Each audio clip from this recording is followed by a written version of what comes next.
Bienvenue sur le rocher. L'argent n'est pas mauvais, mais ton rapport à l'argent peut soit refléter une foi vivante, soit révéler une dépendance cachée.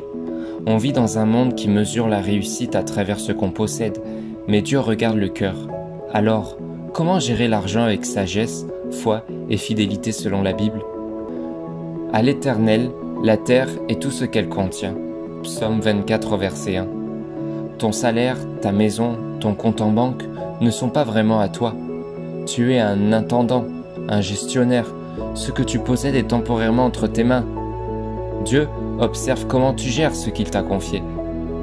Est-ce que tu l'honores avec ton budget? La vraie liberté commence quand tu cesses de dire « mon argent » et que tu dis « Seigneur, que veux-tu que j'en fasse ?»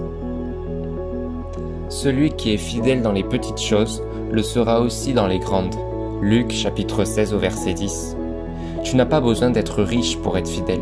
C'est une question de cœur, pas de chiffres. Donne avec joie, même quand c'est petit. Partage même quand c'est modeste. Planifie, épargne, anticipe, mais avec honnêteté et foi. Dieu utilise ces petites décisions quotidiennes pour former ton caractère et bâtir ta maturité spirituelle. Nul ne peut servir deux maîtres. Matthieu chapitre 6 au verset 24. Tu peux avoir de l'argent, mais ne laisse pas l'argent t'avoir, toi. Si l'argent prend la première place dans tes choix, tes rêves, tes priorités, c'est qu'il a pris la place de Dieu. Dieu veut être ton pourvoyeur, ton guide, ta sécurité. L'argent est un bon serviteur, mais un mauvais maître. Remets-le à sa juste place, un outil, pas une idole. L'âme généreuse sera comblée, comme le cite Proverbe chapitre 11 au verset 25. La générosité, ce n'est pas donner ce qui reste, c'est semer avec foi. Quand tu donnes, tu déplaces ton attachement de la terre vers le ciel. Et plus tu donnes, plus tu ouvres la porte à la provision divine. La générosité libère ton cœur, brise l'égoïsme et reflète l'amour du Père. Jésus a donné tout ce qu'il avait. Nous aussi, nous sommes appelés à vivre une vie de don. Les projets de l'homme mènent à l'abondance. Proverbe chapitre 21 verset 5. Regarde Joseph, il a planifié pour cette année de famine avec sagesse et foi.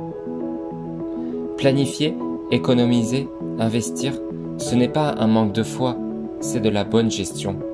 Mais ne planifie pas en oubliant Dieu. Invite-le dans tes finances, dans ton budget, dans tes décisions. La sagesse divine ne se limite pas au spirituel.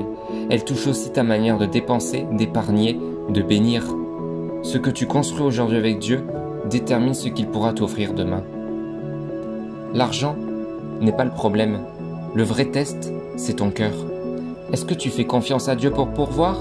Est-ce que tu gères ce qu'il te donne avec sérieux? Souviens-toi, chaque euro entre tes mains est une opportunité d'honorer Dieu, d'aimer ton prochain, de bâtir pour l'éternité. Sois fidèle, sois sage, sois généreux.